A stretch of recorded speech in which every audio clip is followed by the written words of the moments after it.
해가 뉘엿뉘엿 지고 있는 초저녁.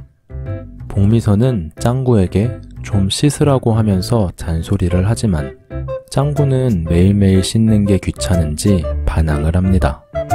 그런데 그때 이슬이 누나에게서 전화가 오고 이슬이 누나는 오늘 밤 여름 축제에 짱구를 데려가도 되겠냐고 묻는데 짱구는 그 소리를 듣자마자 빛의 속도로 씻기 시작하고 그런 짱구가 어처구니 없는 복미선. 잠시 뒤 이슬이 누나가 짱구를 데리러 왔는데 광자도 함께 왔습니다. 그 후 축제에서 맛있는 것도 먹고 즐거운 시간을 보내는 짱구 일행. 그때 광자가 유령의 집에 들어가 보자고 제안하는데 짱구는 귀신이 나타나면 이슬이 누나가 자신을 안아줄 거라고 상상하면서 표를 끊고 떨리는 마음으로 유령의 집에 입장을 합니다. 실내가 아닌 탁 트인 공간으로 제법 그럴싸하게 만들었는데 첫 번째로 해골 모형이 나타나서 일행을 놀래키지만 광자 때문에 개박살이 나고 두 번째 귀신 역할을 맡은 직원도 광자를 보자마자 도망칩니다. 이 상황을 멀리서 지켜보던 다른 직원들은 잔뜩 겁을 먹으면서 이제 믿을 건 스짱뿐이라고 하는 직원들. 한편 짱구 일행은 코스를 통과하기 위해 다리를 건너야 하는데 다리 위에 쭈그려 앉아서 흐느껴 울고 있는 소녀를 발견합니다. 여태까지 나온 귀신과 다른 포스에 일행은 벌벌 떠는데 이슬이 누나에게 점수를 따려고 용감히 나서는 짱구. 그러자 울던 소녀가 일어나더니 갑자기 웃기 시작합니다. 그리곤 짱구를 향해 속삭이듯 말하는 소녀.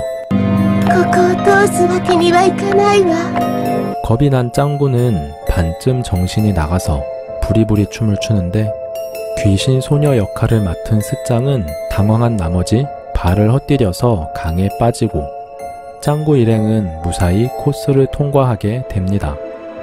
이를 지켜보던 동료들은 스짱이 잘했지만 마지막이 아쉽다고 하는데 그때 화장실에 가느라 자리를 비워서 미안하다고 하는 스짱. 놀란 동료들은 그럼 다리에 앉아있던 건 누구였냐고 하지만 다시 다리를 보니 소녀의 모습은 흔적도 없이 사라졌습니다. 짱구네 일행은 무사히 유령의 집에서 나오면서 에피소드는 끝나는데요. 마지막에 봤던 이 소녀는 정말로 강에 빠져서 죽은 원혼인 것 같네요. 시청해주셔서 감사합니다. 동키무비였습니다.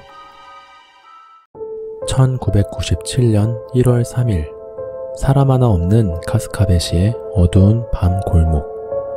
유난히 조용한 지하철역 앞에 웬 여성이 갑자기 등장합니다.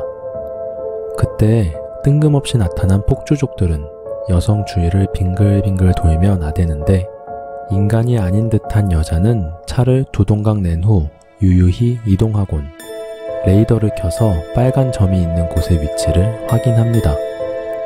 그 무렵 짱구네 가족은 평화로운 저녁 식사를 즐기고 있는데 번쩍하는 빛과 함께 갑자기 나타난 의문의 남성. 짱구네 부모님을 보자마자 그리웠다고 말하는 이 남성은 딱 봐도 철수처럼 생겼는데 역시나 자신을 철수라고 소개합니다. 자신은 2011년의 미래에서 온 19살 철수라고 하며 이야기를 이어가는데 2011년에는 컴퓨터가 너무 많이 발전해서 인류를 지배하고 있고 인간들은 컴퓨터의 도구로 사용되며 힘들게 살고 있다고 하죠.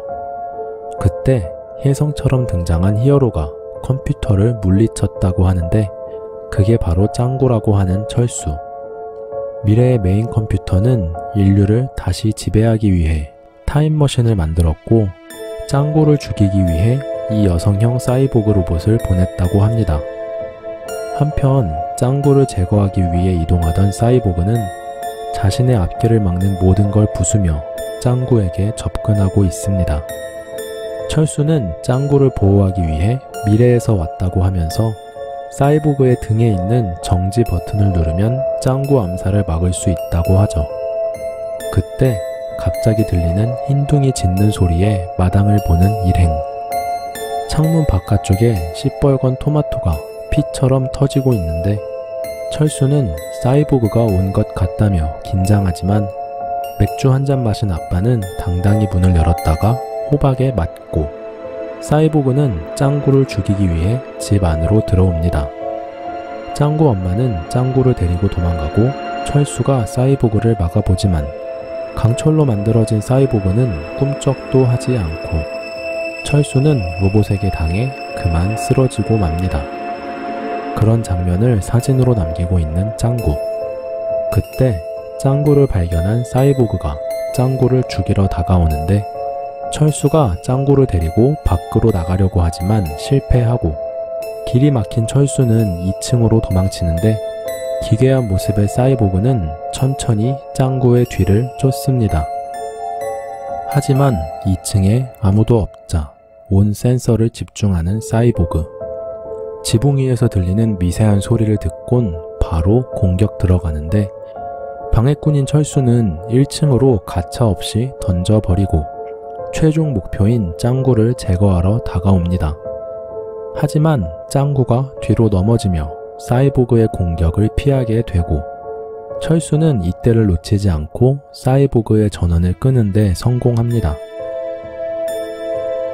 하지만 미래의 컴퓨터는 이런 상황을 예측한 건지 사이보그는 다시 작동하고 소름 끼치는 모습으로 기어오며 짱구를 공격하기 시작하는데 짱구가 이불장 문을 열고 들어가자 사이보그 위로 쏟아지는 이불. 그리고 액션 가면 피규어가 떨어지며 사이보그는 완전히 작동을 멈춥니다. 어쨌든 크게 다친 사람 없이 에피소드는 마무리되는데요. 짱구 작화팀의 기괴한 모습 연출은 평범한 아동만화 수준이 아니네요. 시청해주셔서 감사합니다. 동키무비였습니다. 공원에서 공놀이를 하며 신나게 놀고 있는 짱구와 아이들. 철수는 짱구에게 공을 패스해주지만 짱구는 엉덩이로 공을 숲속으로 날려버리는데요. 아이들은 공을 찾기 위해 담 밑에 있는 구멍으로 들어가게 되고 갑자기 나타난 엄청난 규모의 대나무 숲 때문에 놀라는 아이들. 아이들은 숲을 두리번거리며 공을 찾고 있는데 숲의 중간에 떡하니 있는 집과 할머니를 만나게 됩니다. 철수는 할머니에게 그건 우리 공이니 돌려달라고 하지만 단번에 싫다고 대답하는 의문의 할머니. 그러면서 자신을 대나무 공주라고 소개하더니 아이들에게 공처럼 둥근 것을 가져오면 축구공을 돌려주겠다고 합니다.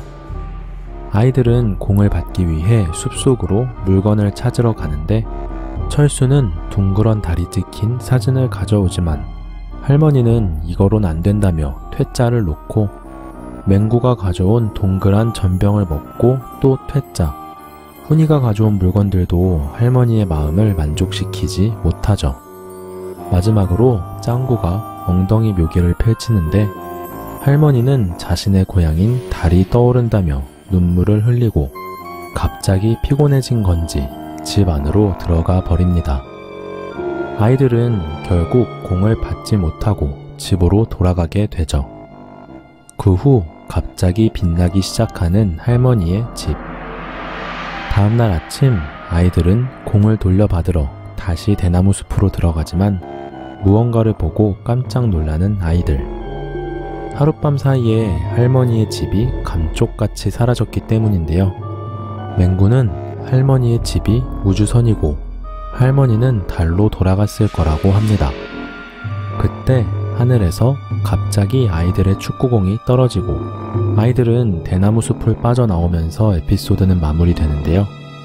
이 에피소드에 나오는 대나무 숲은 야와타노 야부시라즈 숲으로 추정되는데 한번 들어가면 나올 수 없다고 해서 출입 금지 구역이라고 합니다. 일본의 심령 스팟으로 유명한 이 숲의 전설은 에도 막부 시대부터 내려오고 있는데 귀신과 오니가 출몰하는 곳이어서 이곳을 신사로 봉인했다고 하네요. 짱구와 아이들은 귀신에게 홀렸던 걸까요? 시청해주셔서 감사합니다. 동키무비였습니다. 해질 무렵 아무도 없는 공원에 덩그러니 놓여있는 선풍기. 짱구가 공원에 들어오자 스스로 움직이기 시작합니다. 콘센트가 연결되어 있는 것도 아닌데 말이죠. 그리곤 짱구가 있는 방향으로 고개를 돌리는 선풍기. 짱구는 그제야 선풍기를 발견하고 관심을 가지는데요. 어린아이들이 장난치듯 선풍기에 대고 아 라고 말하는 짱구. 그러자 선풍기가 그에 답하듯 이상한 소리를 냅니다.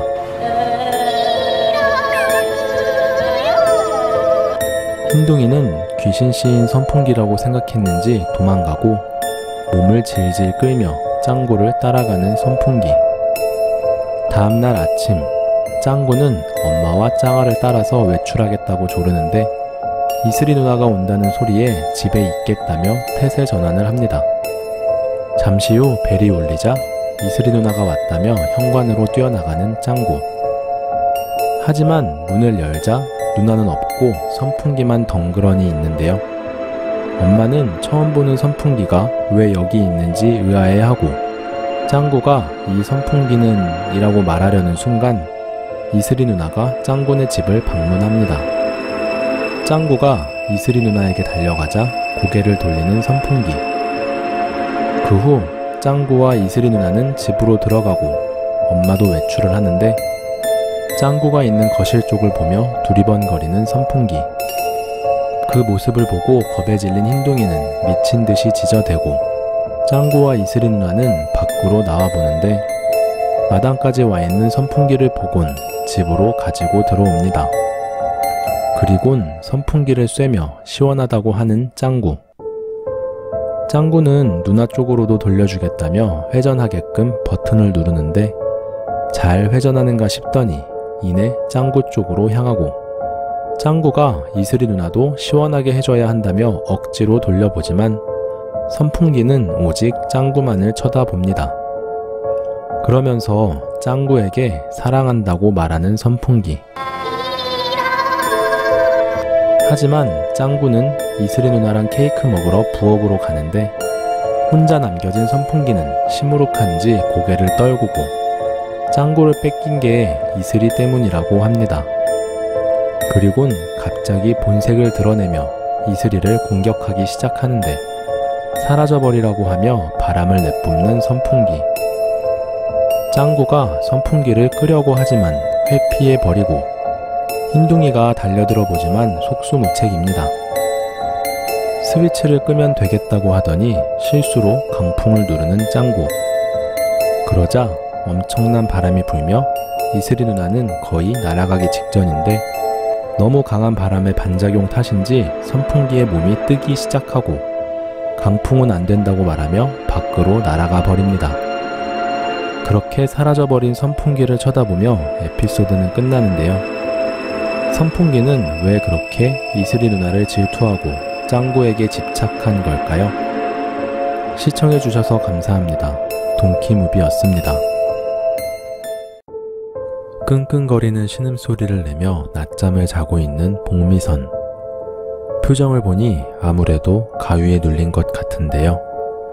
꿈속에서 정체불명의 프랑스 인형을 본 복미선은 인형의 소름 끼치는 얼굴을 본 순간 잠에서 깨어납니다. 꿈이었다는 걸 알게 된 복미선은 한숨 돌리는데 밖을 보니 어느새 해가 져서 어둑어둑해지고 있습니다. 복미선은 짱구를 부르며 장난감 어지르지 말라고 하는데 멀리서 어지른 게 아니라고 말대답하는 짱구의 목소리가 들리고 거실로 가면서 엄마 화 많이 났다고 짱구에게 따끔하게 말하는 복미선. 그런데 아이들은 아무것도 없는 거실 바닥을 멍하니 보고 앉아 있습니다.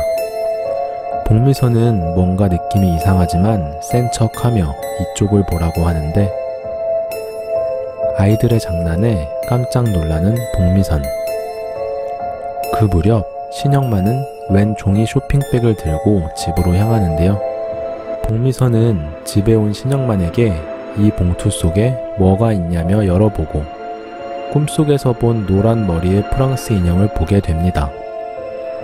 적잖이 놀란 표정의 복미선. 이게 뭐냐는 복미선의 질문에 신영만은 회사 동료가 줬다고 대답합니다. 그러면서 100년도 넘은 골동품 같다고 하는데 복미선은 왠지 음침한 기분이 든다며 무서워합니다. 하지만 짱아는 인형을 엄청 마음에 들어하고 인형을 껴안고 흔드는 순간 복미선과 눈이 마주친 인형. 짱구는 인형이 엄마를 노려보는 것 같다고 하죠. 그날 밤 복미선은 또다시 가위에 눌리고 프랑스 인형이 위에서 자신을 노려보는 것 같은 느낌을 받다가 깨는데 일어나 보니 프랑스 인형은 온데간데 없습니다. 짱아와 함께 있는 걸 보곤 안심하는 복미선. 하지만 왠지 인형이 웃고 있는 것 같네요. 다음날 아빠는 회사에서 동료에게 인형에 대해서 듣게 되는데 그 인형을 쓰레기장에서 주었고 그날부터 이상한 일이 일어났다고 하면서 그런 걸 줘서 미안하다고 하며 가버립니다. 신영만은 복미선에게 전화해서 인형을 버리라고 하지만 짱아가 마치 인형에 씌인 것 같아서 버릴 수가 없다는 복미선. 짱구가 인형을 뺏으려고 팔을 잡자 만지지 말라는 목소리가 들립니다. 믿지 못한 복미선이 인형의 손을 대자 다시 들리는 목소리. 만지지 말라고 했었는데. 짱구와 복미선은 겁에 질려서 꿈일 거라고 하지만 기괴한 표정을 지으며 꿈이 아니라고 대답하는 프랑스 인형. 그리곤 인간들은 인형에 질리면 쉽게 버리는 거짓말쟁이라고 하면서 지금까지 그런 식으로 수많은 사람들에게 버려졌다고 하는데 짱아는 배신할 일 없다며 짱구와 엄마에게 마지막 말을 건넵니다. 너희들은 이제 필요 없어. 그리곤 공포에 질린 짱구와 엄마를 인형을 조종해서 공격하는데 모든 게 악몽이었는지 인형에 밟히는 순간 잠에서 깨어난 복미선. 그 후 쓰레기장에 있는 프랑스 인형이 웃으며 에피소드는 끝나는데요. 왜 인형은 복미선을 그렇게 집요하게 괴롭힌 걸까요? 시청해주셔서 감사합니다. 동키무비였습니다. 평화로운 오후 짱구에게 흰둥이 산책 좀 시키라고 하는 복미선. 짱구는 툴툴거리면서도 흰둥이를 산책시키러 목줄을 챙기고 나서는데 목줄이 흰둥이 집에 빠져나와 있던 못에 걸리게 되고 짱구가 힘으로 당기자 앞으로 쓰러져 버린 흰둥이 집. 짱구는 괜히 민망했는지 흰둥이에게 잔소리를 하는 순간 갑자기 바닥에 떨어진 흰둥이 집 명패에서 빛이 나더니 짱구와 흰둥이가 순식간에 빨려 들어가 버립니다. 그리고 흰둥이라고 쓰여있던 명패의 뒤편에 짱구의 이름이 써 있는데 그 무렵 짱구와 흰둥이는 이상한 공간을 떠다니다가 정신을 잃고 눈을 떠보니 짱구의 몸을 하고 자신이 주인이라고 하는 흰둥이. 짱구는 유리창에 비친 자신의 모습을 보고 개가 됐다며 놀라지만 흰둥이는 처음부터 짱구가 자기 강아지였다는 소리를 합니다. 밖은 온통 개들이 사람의 몸을 하고 돌아다니는데 싫어하는 짱구에게 억지로 목줄을 채우고 산책하러 나가는 흰둥이. 짱구는 도착한 애견 놀이터에서 철수와 다른 친구들을 만나는데 아이들은 모두 자신이 개라는 것을 당연하게 받아들이고 이런 개의 삶은 싫다면서 탈출을 감행하는 짱구.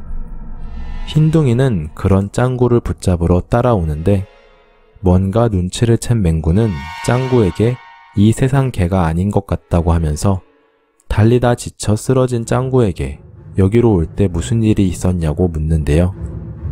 짱구는 흰둥이의 명찰이 있던 땅이 빛났던 걸 기억하곤 한 번 더 빛이 나면 원래 세계로 돌아갈 수 있을 거라며 집을 향해 달립니다. 흰둥이는 그런 짱구를 잡으려고 목줄을 들고 쫓는데 짱구가 팻말을 뜯고 계집을 넘어뜨리자 빛나는 땅이 다시 나타나고 뛰어드는 짱구와 그 뒤를 따라 들어가는 흰둥이. 그렇게 둘은 원래 세계로 돌아오는 데 성공하며 에피소드는 끝나는데요. 짱구는 다른 세계로 갔을 때 인간일 때의 기억이 남아 있었는데 흰둥이도 강아지일 때의 기억이 남아 있었지만 그 세계에서 남아서 살고 싶어서 짱구를 구속하려고 했던 건 아니었을까요? 시청해주셔서 감사합니다. 동키무비였습니다. 텅 빈 사무실에 홀로 남아서 야근하는 악몽을 꾸는 신영만. 밤에 잠을 설친 신영만은 피곤한 얼굴로 아침도 먹는 둥 마는 둥 하고 출근길에도 안색이 좋지 않아서 금방 쓰러질 듯 합니다. 피곤이 쌓이니 자꾸만 실수 연발에 상사에게 혼나기까지 하고 반쯤 풀린 눈으로 죄송하다는 말만 반복하는 신영만.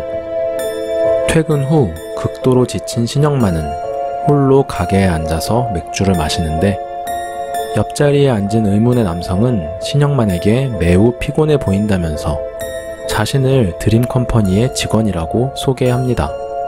그리곤 무슨 고민이 있냐고 하면서 말을 거는데 요즘 삶이 너무 힘들다며 잘 때만이라도 편해지고 싶다는 신영만. 그러자 남성은 좋은 꿈을 꾸게 해주는 기계를 사용해 보라고 하는데 단 한 가지 주의사항으로 24시간 연속으로 쓰지 말라고 당부합니다. 그리곤 좋은 꿈 꾸라고 하며 호련히 사라지는 남성.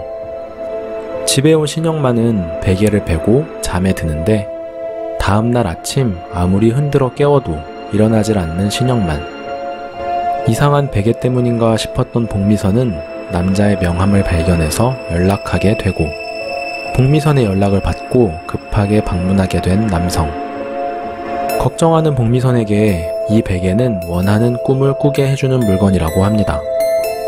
꿈속이 마음에 드는지 자면서도 웃음을 짓는 신영만. 하지만 남자는 이대로면 위험하다고 하면서 24시간 이내에 신영만을 깨우지 못하면 신영만은 영원히 잠에서 깨어나지 못할 거라고 합니다. 복미선이 억지로 베개를 벗겨내려고 하지만 남자는 말리면서 그랬다간 영원히 꿈속 세계에 갇히게 된다고 하는데 자신의 의지로 현실로 돌아오는 방법밖에 없다고 하죠. 까딱 잘못하면 식물인간이나 다름없는 상태가 될 신영만. 하지만 남자는 방법이 딱 하나 있다면서 공유기로 신영만의 꿈에 들어갈 수 있다고 하는데 신영만을 구하기 위해 꿈속으로 들어가기로 한 짱구 일행. 짱구 일행이 실패하면 짱아는 굶어 죽게 되는 걸까요? 신영만의 꿈속에 들어온 짱구 일행은 어두운 건물 앞에 서게 되고 건물 안에 엘리베이터로 꿈의 세계로 들어가는 거라고 하는 남자. 복미선은 3층, 영화의 주인공이 되고 싶은 층으로 향합니다. 그곳에서 신영만은 위기에 빠진 여자를 구해주는 멋진 남주인공인데 복미선이 어서 잠을 깨고 집으로 돌아가자고 팔을 잡아보지만 여기가 마음에 든다며 나가지 않고 평생 여기서 살 거라고 하는 신영만. 아래층에선 대기업의 사장으로 성공했다고 하면서 나가길 거부합니다. 짱구가 아빠에게 밖으로 나가자고 하소연하면서 소리쳐 보지만 귀를 막은 채 여기까지 쫓아와서 복가되지 말라고 절규하면서 지긋지긋하다고 자신을 내버려 두라고 하며 도망가는 신영만. 신영만은 5층 행복의 층으로 도망을 가게 되고 익숙한 동네의 산부인과 병원 앞에서 발걸음을 멈추게 되는데 분만실에서 출산 중인 복미선과 마주하게 되고 인생에서 최고로 행복했던 짱구를 만나는 순간을 다시 경험하게 됩니다. 그리곤 꿈속이란 걸 다시 한번 깨닫고 가족을 데리고 탈출하기로 결심하는데 그 무렵 악당들에게 잡혀있는 짱구네 일행. 신영만은 꿈의 주인공답게 적들을 물리치고 짱구를 구해냅니다. 시간이 얼마 남지 않은 짱구 일행은 급히 탈출하게 되고 무사히 현실 세계로 돌아오게 된 짱구네 가족. 복미선은 아직 깨지 않은 신영만을 걱정스럽게 바라보는데 잠에서 깬 신영만은 울먹이며 가족들을 잊고 있던 자신을 용서해달라고 합니다. 그리고 가족들을 위해 열심히 살겠다며 의욕 넘치는 하루를 시작하는 신영만. 의문의 남성은 그런 신영만을 지켜보다가 호련히 사라지며 이야기는 끝나는데요. 갑자기 나타나서 위험한 도구를 준 남성의 정체는 무엇이었을까요? 시청해주셔서 감사합니다. 동키무비였습니다. 옛날 옛적 눈 덮인 산골 마을에 살고 있는 짱군의 가족. 짱구와 복미선은 하루를 끝내고 목욕을 하고 있는데 복미선이 탕에 들어오라고 하자 뜨겁다고 하는 짱구. 짱구는 너무 뜨거워서 좀 식히겠다며 숨을 후 하고 부는데 그 순간 김이 펄펄 나던 물이 그대로 얼어붙습니다. 짱구는 놀라서 도와달라고 하며 아빠에게 달려가지만 신영만이 와도 할 수 있는 일이 없고 이게 어떻게 된 거냐는 아빠의 질문에 짱구는 자신이 한 거라고 하는데 한 번 더 숨을 내쉬자 이번엔 통째로 얼어버리는 욕실. 신영만은 뭔가 짚히는 게 있는 듯 역시 그 여자의 피를 받은 게 틀림없다고 하면서 30년 전에 있었던 일이라며 이야기하는데 사냥에 나갔던 신영만과 할아버지는 눈보라에 길을 잃게 되고 빈 오두막에서 하룻밤을 보내게 됩니다. 불을 쬐며 몸을 녹이고 있는데 갑자기 불어온 바람에 불이 꺼지고 문 밖에서 노려보고 있는 하얀 옷을 입은 흰머리의 여자. 얼음 같은 표정을 지닌 여자는 입김으로 짱구의 할아버지를 산채로 얼려버리고 아빠를 어떻게 한 거냐면서 벌벌 떨던 신영만에게 넌 아직 어리니까 목숨은 살려주겠다고 하는데요.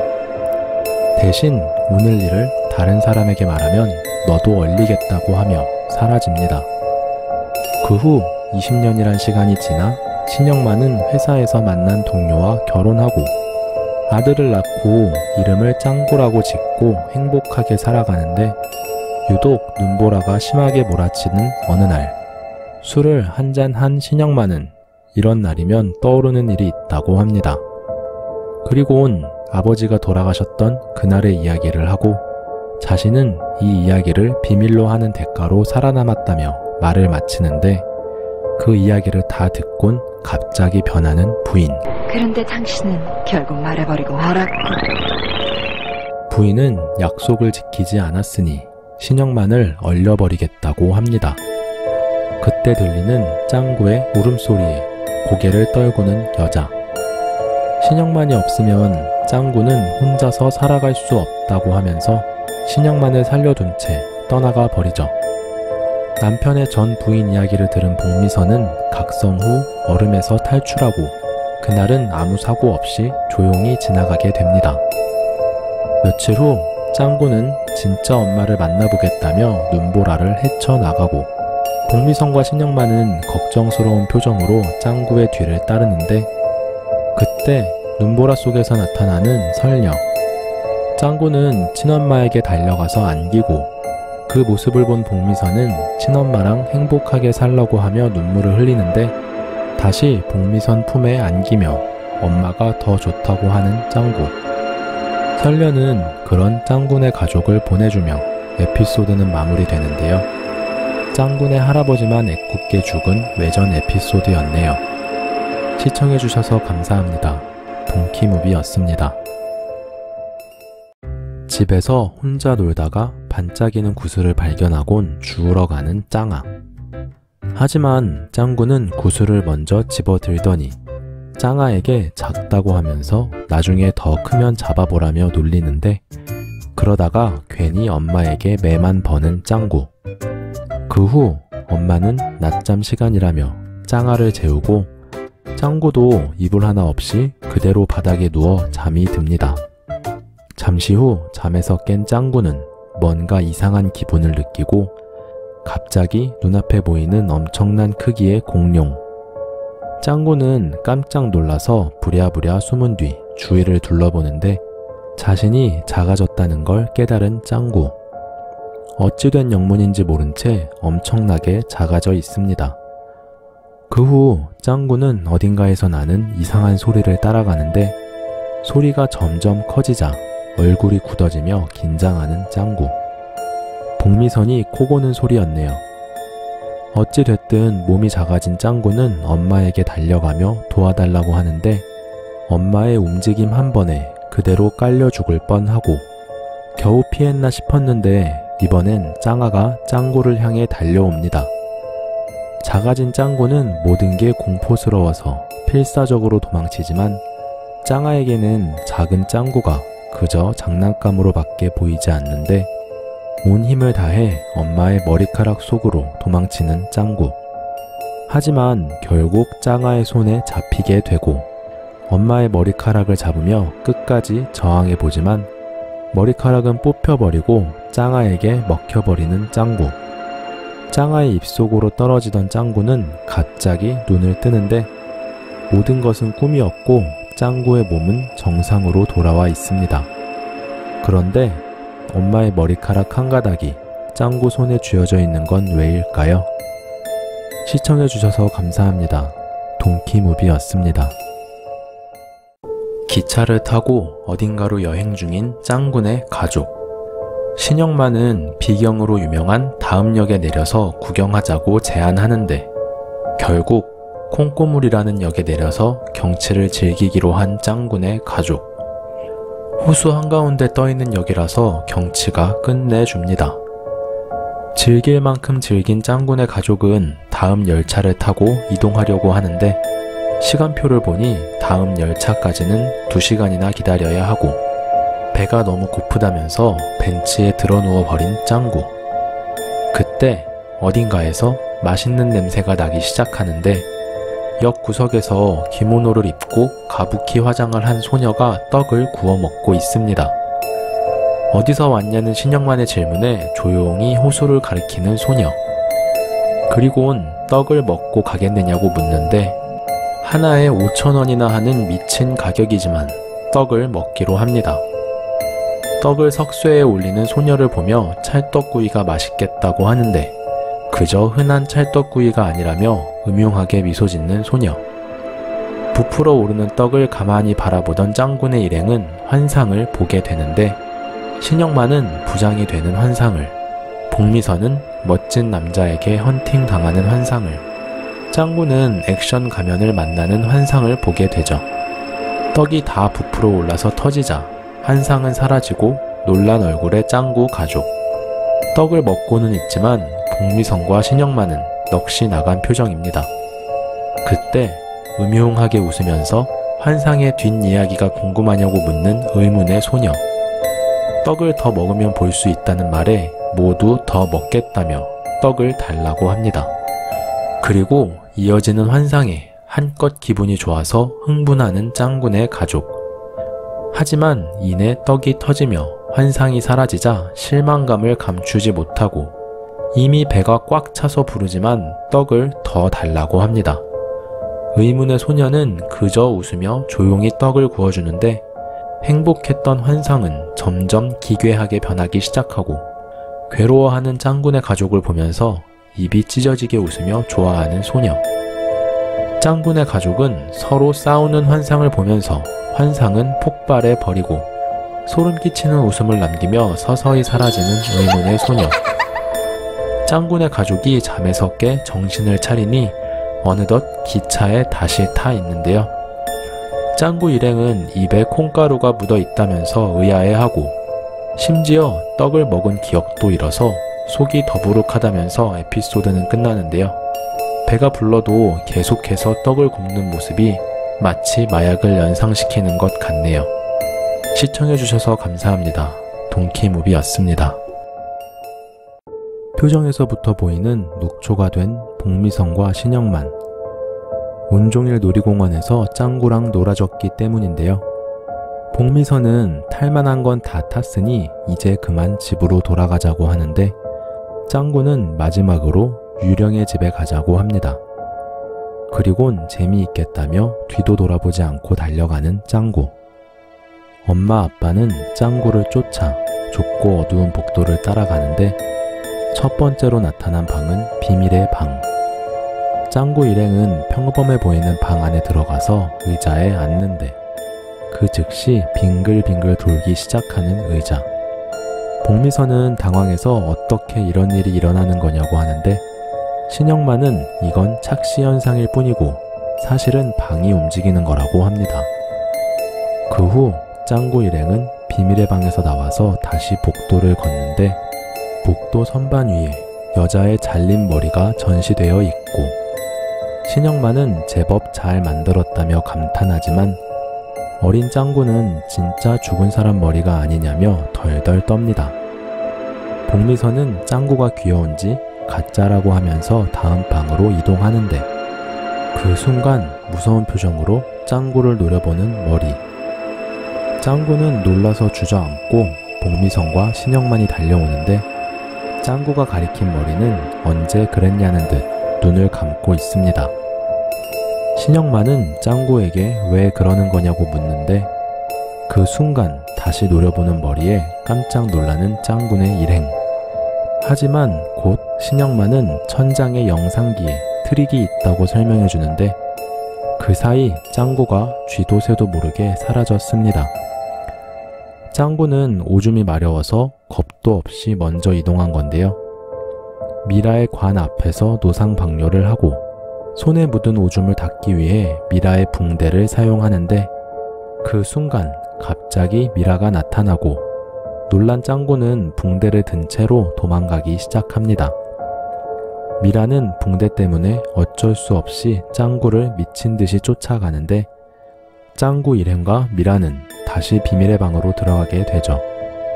그리고 방이 가동되며 미라 알바생은 살기 위해 전력으로 질주합니다.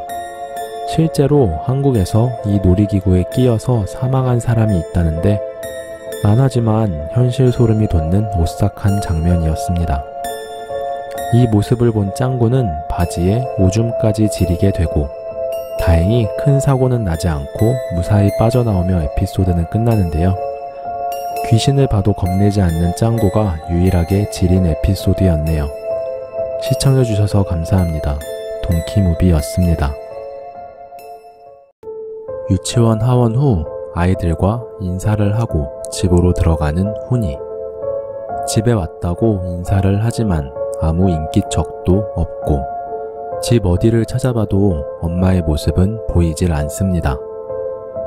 엄마를 찾으러 2층까지 가보는데 막 널어놓은 듯한 빨래만 보이고 어디에도 없는 엄마.